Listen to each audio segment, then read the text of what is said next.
శ్రీకాళహస్తిలో మణికంఠేశ్వరం దేవస్థానం పక్కన ఒక మండపం లాగా ఉంది. అక్కడ ఏనుగు, సర్పము, పైనటువంటి ఆ దేవుడు ఎవరు, ఒక శిల్పి, వాస్తు శిల్పి, ముగ్గురు ఇక్కడ ఉన్నారు. ఇది ఇక్కడ నటరాజస్వామి విగ్రహమే బండకి చెక్కబడి ఉంది. పక్క అమ్మవారు. ఆ బండకు పెయింటింగ్స్ వేసినారు, చాలా బాగుంది. ఇక్కడ సుబ్రహ్మణ్య స్వామి, ఇక్కడ స్వాముల వారు, ఈశ్వరుడు. ఇక్కడ చూస్తే వినాయకుడు,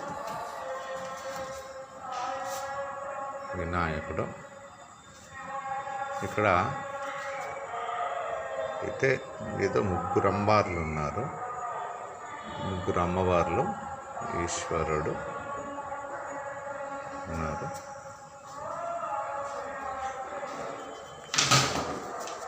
ఒక దేవుడు, విష్ణువు, ఏదో దేవేరులు,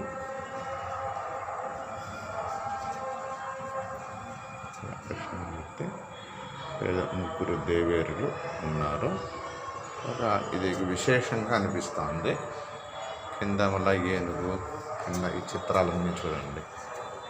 పేడకంత ఈశ్వరుడు,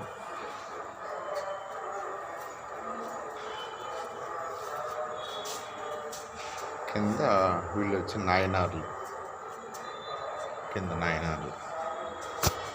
ఇది ఉంది.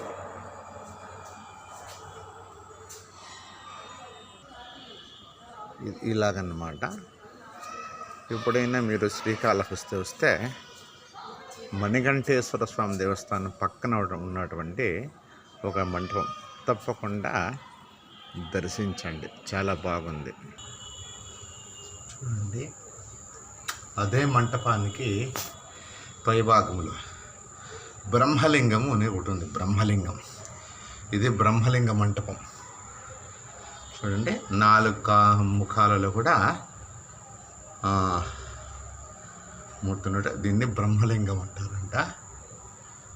బ్రహ్మలింగం తప్పకుండా దర్శించండి. బ్రహ్మలింగము యొక్క ఇంకొక వైపు నుంచి నేను చూపిస్తున్నాను. ఇక్కడ మనకు 3 ముఖాలు కనిపిస్తాయి చూడండి. ఇక్కడ 1వ ముఖం, 2వ ముఖం, 3వ ముఖం. అటువైపు నుంచి కూడా చూపిస్తున్నాడు అండి. ఓకే, ఇప్పుడు చూడండి, ఇంకో వైపు నుంచి ముఖం. స్వాముల వారికి బ్రహ్మలింగము అని చాలా బాగుంది. ఎప్పుడైనా శ్రీకాళహస్తి వచ్చినప్పుడు దేవస్థానానికి దక్షిణ ద్వారం వైపు 4వ గేట్ ఉంది కదా, 4వ గేట్ నుంచి కొంచెం అట్లే ఎదురుగా వస్తే మణికంఠేశ్వర స్వామి దేవస్థానం ఉంది. మణికంఠేశ్వర దేవస్థానం పక్కన ఉన్నటువంటి ఒక పెద్ద మంటపం లాగా ఉంది. ఆ మంటపం పైన ఉంది ఇది బ్రహ్మలింగేశ్వరుడు.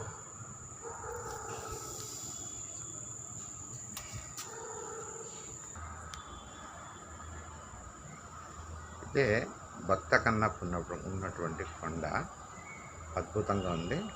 చూడండి. ఓం నమః శివాయ, ఓం నమః శివాయ, ఓం నమః శివాయ.